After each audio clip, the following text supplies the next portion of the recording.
Hey guys, welcome back to the Mountain Wizard. So if you are into all things off-grid, rainwater collection, being self-sustaining, this is the channel for you, and go ahead and hit that subscribe button and hang out for a little while. So a common misconception is that there are things that you can't do with rainwater and that you can't live a normal life. So in this video, we're gonna go over some of the things that I use the rainwater for and how we're gonna normalize it, right? And we're going to show you that this is all doable. And you don't have to skip bathing and you don't have to skip all of the creature comforts in order to live off of rainwater. So let's get into it, and I'm gonna go ahead and show you what I got going. Okay, so we run into this all the time where people are like, they're very unfamiliar with rainwater collection, what it is, and how you can actually live off of it. So let me clarify a couple things for you. We are well above the minimum water pressure set forth by the Oklahoma Department of Environmental Quality, Oklahoma DEQ, okay? They specify that your minimum water pressure cannot be below 25 PSI. This is backed up by my operator license that I have with working with the Rural Water Department, so I am fairly up to speed on that stuff, okay? That is some of what I learned while I was in there. So we are pressurizing the water as it comes up to the house. We are filtering it, okay? And so we have a normal standard pressure switch, sorry. So it's a 30 PSI on and 50 PSI off. So we're always between that 30 to 50 PSI, and sometimes we'll bump it up and we'll be more in like the 40 to 60. Kind of depends on what I got going on. So well above the minimum set forth by Oklahoma DEQ, okay? And a lot of folks think that you have to be extremely conservative. That's not true. What you need to do, though, is you need to be aware of what you're using, and that's the majority of it. You know, you really just, you're not gonna go try and fill up a pond, and you're not gonna water your lawn when you're in a drought. You know, there's things like that. So what I'm gonna do today, I'm gonna wash this truck. Truck's dirty, I gotta clean it up. Y'all know I've had some issues with it here lately, and I put in a new set of headlights the other day. I think I've got the head gasket issue maybe worked out, we're gonna see. But let's dive into it and show you what we can do. So people tend to think that if you live on rainwater, you're gonna give up stuff like this. You're not gonna be able to clean your vehicle, take care of equipment, and stuff like that. So out here, where we're operating, we've got no city water. We do not have a good producing well. We're not gonna use a generator. We're not gonna use even a gas-powered pressure washer, okay, to clean this. We're gonna use solar powered that has been stored in a battery, and we're gonna use an electric pressure washer, and we're gonna use rainwater, and we're gonna get this truck cleaned up. All right, so in this particular setup here, we are using one side of my carport. It has a 6-inch gutter, okay, hooked up here, and that 6-inch gutter only has one downspout, all right? And that downspout goes to this 200-gallon tank. So, 230-gallon tank. This tank here, I've got one faucet set up down here where we can hook up garden hoses, okay? And what I'm gonna do is I'm gonna hook up this 50-foot Flexzilla hose, so that way we've got plenty of room to be able to work around. We are going to hook that into this Buy Global 2600 PSI pressure washer. We're gonna do a link on that down below. They sent me out to that to try out. And we're gonna power it all off of this Jackery 2000 Plus. You all are well familiar with the Jackeries. Got them in almost every video, it seems like these days. There will be a link to that down below. And HiSea sent me out some new boots, and I will tell you that these are the most comfortable muck boots. There's another pair of them over there. These are about the most comfortable mud boots, okay? I don't want to use the other brand, that I have gotten the privilege of using.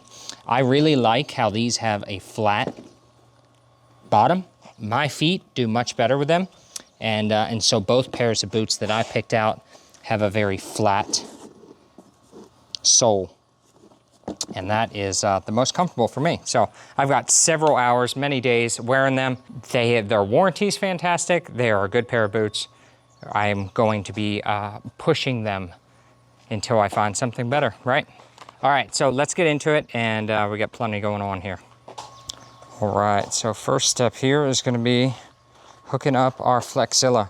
You've seen I use these quick connects. They are from Harbor Freight. Nothing super fancy about that, but it does make connecting these garden hoses a lot easier. But this particular faucet does not have a quick connect on it, so we're just going to set that one right there and screw this on.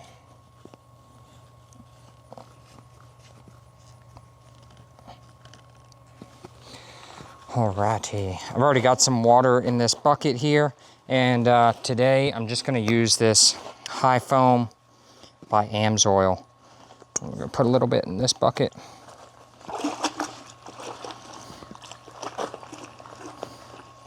Really doesn't take a whole lot.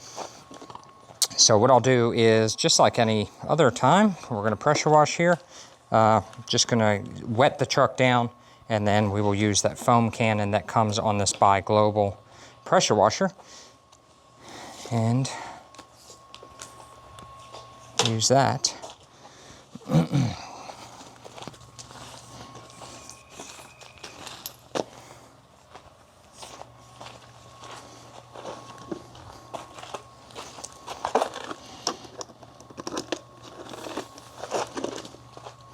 Turn this water on, and what I'll do, you know, this is only a couple feet tall, so you're going to have 0.4 psi per foot of water. So this is, call this 4 feet tall for simplicity. So we're going to have about 2 psi of water coming out. So not very much, but we don't need a whole lot. I'm just going to disconnect this to kind of purge this air out. Let the water get down here to the pressure washer so it's not having to work very hard. Come on. Make sure we don't have a kink in the hose. All right, and we'll get our extension cord stretched out while the water is getting running. Seems like sometimes I cannot recall how to undo this.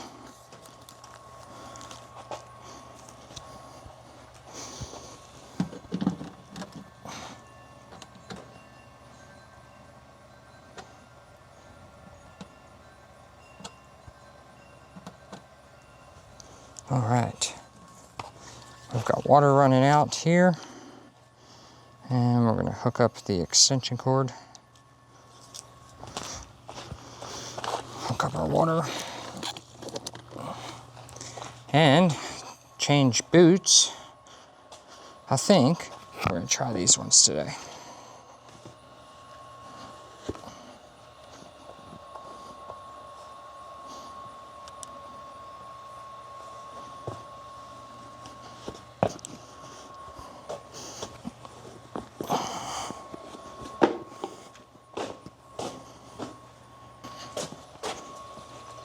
So neat thing about this pressure washer, right? So no gas motor to start up, none of that.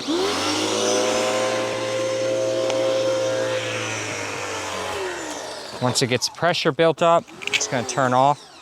And you can make all your adjustments to your nozzle right here on the end. So you can have it down to a pencil point or a little bit of a fan. So,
So not bad, 86%, and used probably 50 gallons of water to wash the truck, something like that, without getting too precise. But all right, guys, so there you have it. Yet another thing that we can do off rainwater, and just goes to show you that we can have a very normal life using it. So no need to make sacrifices, right? So if you want a link to anything, it's down below. The Buy Global pressure washer I was using, I believe they're running a sale for it right now. It's down to like $43 for a 2600 PSI, 2.6 gallon per minute electric pressure washer. The Jackery that I was using, there's going to be an Amazon affiliate link down below. It is $8.99, I believe. I don't have a coupon code for y'all, sorry. HiSea sent out the boots for me to try, kept my feet nice and dry, and was able to get the truck wash. And I've been wearing them off and on here for months now, testing them out, and I feel confident in their abilities and just the quality of the shoe itself. So no issues there. I do have a 15% off link down below, and they do have a warranty on them. It's like a lifetime warranty that they will cover them, replace them once. So check that out down below. And if I can be of any assistance, if the video made you cringe over how I washed my truck, let me know. What did I do wrong? Y'all were pretty gracious with telling me last time I screwed up in a video. So look forward to reading your comments and interacting with y'all. And until next time, we will catch you then. Mountain Wizard out. See ya.